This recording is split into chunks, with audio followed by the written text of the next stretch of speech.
Se réveiller en pleine nuit, incapable de respirer avec cette sensation atroce d'étouffement comme si une main invisible vous serrait la gorge. C'est l'un des rêves les plus angoissants qui soit.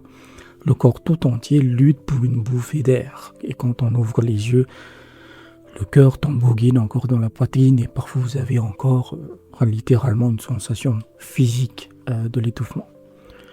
Pourtant, ce que l'islam nous enseigne sur ce rêve va bien au-delà de la simple peur nocturne.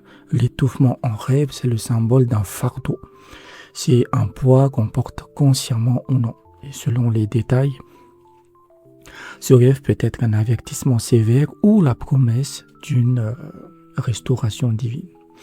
On décode ça ensemble aujourd'hui. Wassalam à tous. L'étouffement dans le monde des rêves, c'est l'image d'une compression spirituelle. Quand on ne peut plus respirer, c'est que quelque chose écrase la poitrine, empêche l'âme de s'exprimer librement. La signification fondamentale est claire. La personne qui rêve de suffocation a pris sur ses épaules une responsabilité qui dépasse ses forces. Soit elle s'est chargée d'une mission trop lourde par orgueil ou ambition, soit elle s'est laissée intimider, forcée à accepter une position qu'elle ne maîtrise pas. Mais ce n'est pas tout. L'étouffement peut aussi révéler quelque chose de beaucoup plus grave, un abus de confiance. Une position de leadership ou une responsabilité qu'on a développée, un pouvoir qu'on a utilisé à mauvais escient. Maintenant, il faut prêter attention à un détail crucial, la cause de l'étouffement. Si dans le rêve, la suffocation est causée par une maladie, alors le sens va changer. Ce n'est plus un simple fardeau, c'est un châtiment. La maladie dans le rêve vient sanctionner un péché ou une injustice que la personne a commise dans sa vie éveillée. C'est un rappel à l'ordre direct, une correction divine pour revenir sur le droit chemin. Si la suffocation s'aggrave, si elle va jusqu'à la strangulation au point de frôler la mort dans le rêve, cela signifie que la personne est tenue de rembourser tous les bénéfices qu'elle a tiré de la confiance qu'on lui avait accordée, voilà, de l'abus de confiance. Tous les avantages, tous les profits, tous les privilèges obtenus indignement doivent être restitués. La dette est totale, le remboursement doit l'être aussi.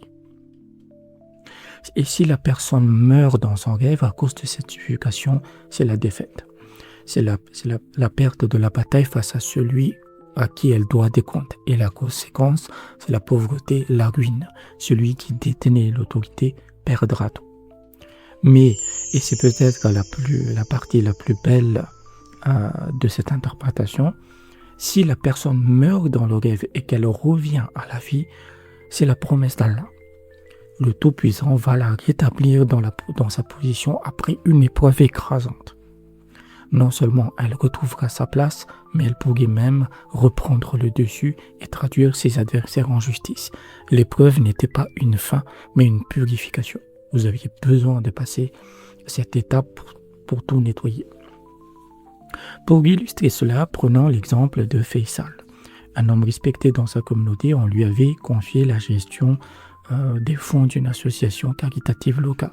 Au début, tout allait bien, mais progressivement, Faisal a commencé à utiliser une partie de ses fonds pour ses projets personnels. Il se justifiait en se disant qu'il allait tout rembourser plus tard. Les mois passèrent et les dettes s'accumulent. Il vivait dans un luxe qu'il ne pouvait plus assumer, prisonnier de ses propres mensonges. Une nuit, Faisal fit un rêve terrifiant. Il se sentait écrasé par un poids invisible sur la poitrine. Il ne pouvait plus respirer, la suffocation devenait de plus en plus violente, comme si une main de fer lui écrasait la gorge.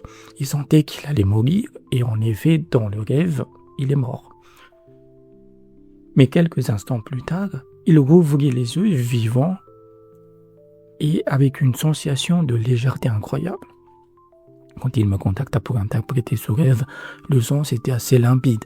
L'étouffement correspond à cette responsabilité qu'il avait trahie. L'aggravation jusqu'à la mort signifie qu'il devait rembourser intégralement tout ce qu'il avait détourné. Sinon, c'était la ruine assurée. Mais le retour à la vie était un signe de miséricorde divine. S'il se reprenait, s'il restituait tout ce qu'il devait, Allah lui rétablir allait le rétablir et lui redonner sa dignité. Faisal prit cette interprétation très au sérieux. Il restitua à tout, vendit une même partie de ses biens pour combler le déficit et demanda pardon publiquement à ceux qui l'avaient lésé. Quelques mois plus tard, non seulement il fut rétabli dans sa position au sein de l'association, mais il gagna une réputation de probité encore plus forte qu'avant. L'épreuve l'avait purifié. Si vous avez des rêves qui vous questionnent, je peux vous aider. Sachez que votre première interprétation est gratuite, contactez-moi. Pour un suivi sur le long terme, rejoignez mon Patreon dès 7 € par mois. Et si vous avez une question urgente ou un rêve qui vous angoisse, je vous propose la consultation express sur WhatsApp à partir de 20 €. Prenez soin de vous et wassalam.